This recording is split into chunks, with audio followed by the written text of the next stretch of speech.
हाँ, तो आज अपन लेते हैं आपकी हिस्ट्री का ही लेंगे मोस्ट क्वेश्चन, लेकिन पार्ट 2 लेंगे। फर्स्ट पार्ट में अपने 1 2 3 के लगाई थी, आज अपन लगाएंगे 5 के, 6 और 7 के। ठीक है, पाँचवें चैप्टर का नाम है यात्रियों के नज़रिए, यानी कि through the eyes of travellers, जिसमें कि समाज के बारे में उनकी समझ क्या थी, लगभग 10वीं से 17वीं सदी तक के बीच की बात है। ठीक है, तो perception of society 10th to 17th century. उसमें पहले अपन शॉर्ट आंसर टाइप क्वेश्चन लेंगे, मतलब लघुतरात्मक प्रश्न लेंगे। उसमें फर्स्ट है दुआर्ते बरबोसा व पेलसर्ट कौन थे, यानी कि who were Duarte Barbosa and Pelsaert, इन दोनों के बारे में आपको बताना है।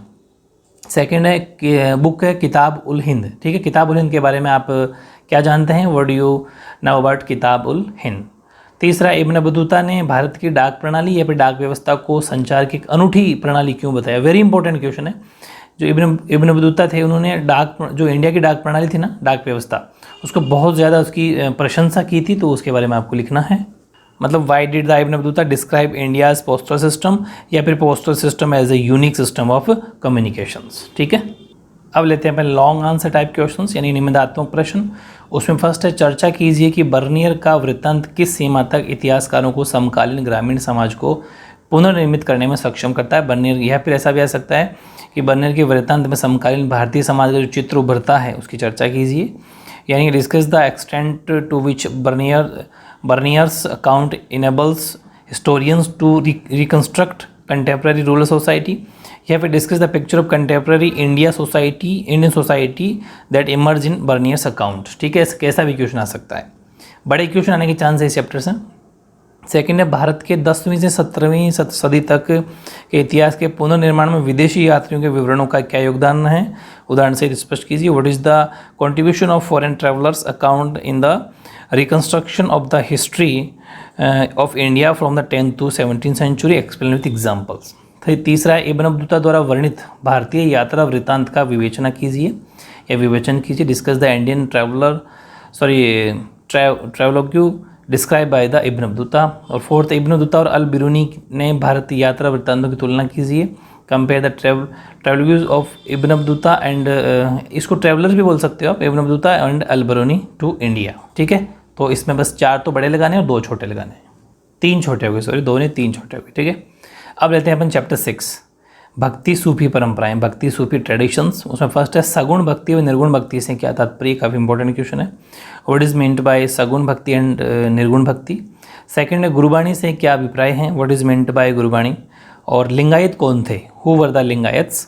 और चौथा क्वेश्चन है मकतूबात क्या है, व्हाट इज मकतूबात। छोटे छोटे क्वेश्चन है, वेरी इंपॉर्टेंट, इनमें से एक नया क्वेश्चन आ जाएगा आपके। ठीक है, क्वेश्चन नंबर 5 देखो, अलवार और नैनार के भक्ति साहित्य का वर्णन कीजिए। पक्का क्वेश्चन आना है यहाँ से।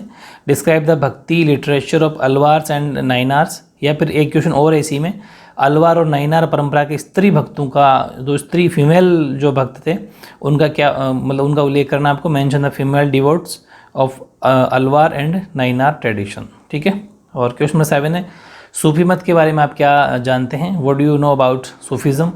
या फिर ऐसा एक क्वेश्चन और इसका 8वां, तज़किरा क्या है, संक्षेप में टिप्पणी कीजिए। What is tazkira, write a short note. तज़किरा के बारे में आपको लिखना है। तो 8 क्वेश्चन हो गए छोटे, 2-3 और लिखेंगे इसी में। 9वां है इस्लाम धर्म के 5 प्रमुख सिद्धांत कौन कौन से हैं, what were the 5 main principles of Islam. 10वां ज़ियारत की परंपरा को उर्स क्यों कहा जाता है। ठीक है, what is the tradition of ज़ियारत कॉल्ड उर्स। ठीक है, और 11वां क्वेश्चन देखो, गुरु नानक की शिक्षाओं का वर्णन कीजिए। Describe the teaching of Guru Nanak. Very important question है 11। अब अपन देखते हैं लॉन्ग आंसर टाइप क्वेश्चन, निबंधात्मक प्रश्न। फर्स्ट वेरी इंपॉर्टेंट है कबीर की शिक्षाओं का वर्णन कीजिए। या फिर ऐसा आ सकता है कबीर संत कवियों में अप्रीतम थे, व्याख्या कीजिए। या फिर ऐसा भी आ सकता है कि कबीर की बानी की प्रमुख विशेषताओं की विवेचना कीजिए। Describe the teaching of Kabir. या फिर कबीर वो जो splendid among saint poets, explain. या फिर discuss the main features of Kabir's bani. ठीक है, वेरी इंपॉर्टेंट क्वेश्चन है। सेकंड क्वेश्चन है चिश्ती सिलसिला 12वीं शताब्दी के अंत में भारत आने वाले सूफी संप्रदाय में सबसे अधिक लोकप्रिय एवं प्रभावशाली था, व्याख्या कीजिए।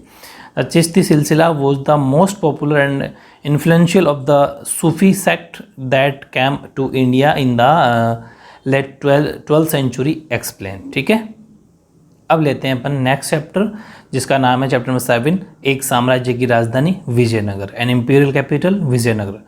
पहला क्वेश्चन छोटे लेंगे पहले, महानवमी डिब्बा के बारे में आप क्या जानते हैं, what do you know about Mahanavami डिब्बा। और सेकंड है विजयनगर की 2 महत्वपूर्ण जल संबंधी संरचनाओं का उल्लेख कीजिए। Mention 2 important hydrological structure of Vijayanagara. Very important है, 2 आपको जल संबंधी कुछ संरचनाएं थी, स्ट्रक्चर था, वो आपको बताना है। तीसरा लोटस यानी कमल का महल जो था उसका आपको थोड़ा परिचय देना है। इंट्रोड्यूस द लोटस प्लेस या पैलेस। फोर्थ है कालीन मैकेंजी पर एक संक्षिप्त टिप्पणी लिखी है। Write a short note on carpet Mackenzie. Spelling English थोड़ा डिफरेंट है, ये वेरी इंपॉर्टेंट हो गया। दोनों की 4 क्वेश्चन छोटे हो गए। अब अपन लेते हैं लॉन्ग आंसर टाइप क्वेश्चन। निम्नात्मक प्रश्न। फर्स्ट है विजयनगर की स्थापत्य कला की विशेषताओं का वर्णन कीजिए। Describe the features of the architecture of Vijayanagara, very important है। और सेकंड है विजयनगर शहर के धार्मिक केंद्र की प्रमुख विशेषताओं की विवेचना कीजिए। Discuss the main features of the religious centre of Vijayanagara city, ठीक है। और लास्ट तीसरा है विजयनगर के शासक कृष्णदेव राय की उपलब्धियों की विवेचन कीजिए। Discuss the achievements of Krishnadeva Raya the ruler of Vijayanagara. Very important है ये भी क्वेश्चन, 3 बड़े क्वेश्चन लगाए सिर्फ।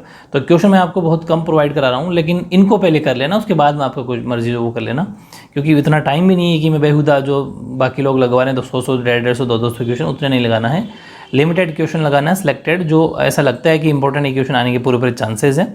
क्योंकि जो इन चीज़ों में क्या है कि जब पढ़ते हैं तो पता चलता है कि जी अभी 8% आ सकती है, ठीक है। तो इनको आपको बहुत अच्छे से देखना है, बाकी आपके पेपर बहुत अच्छे होंगे। आपके पेपर अच्छे, उसके लिए ऑल द बेस्ट। ओके।